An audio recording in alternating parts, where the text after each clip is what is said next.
Hello, my name is Taylor Kass, and today what we're going to be making for our US China Strong video is Jiaozi, or dumplings. Our first step is going to be beating one egg, and this step is going to come in handy later on when we get to the Jiaozi pi, or the dumpling skin. So the dumplings in this video are Beijing dumplings. So what they're going to have is a mix of shrimp and pork.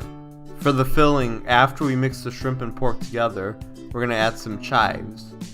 After mixing the chives with the shrimp and pork, we're going to add soy sauce, vegetable oil, starch, flour, and white pepper. Then we'll mix them together.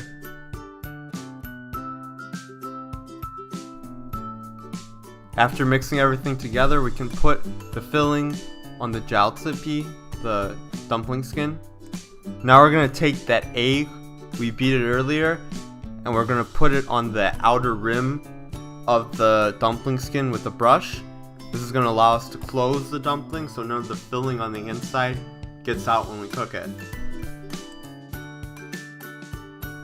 As an FYI, most of the dumplings that you'll get at a restaurant may have more intricate designs than the ones we're making.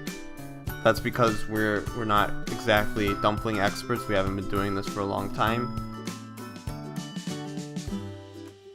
So getting back to our cooking, we're essentially done making the dumpling.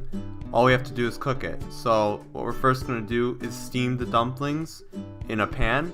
We're going to do this for about 15 to 20 minutes.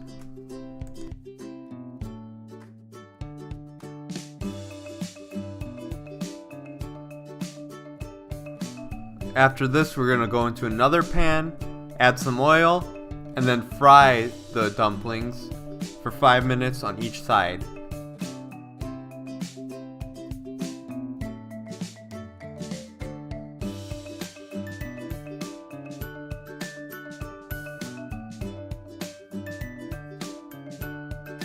And after this, you'll be done and you'll have your Beijing Jiaozi.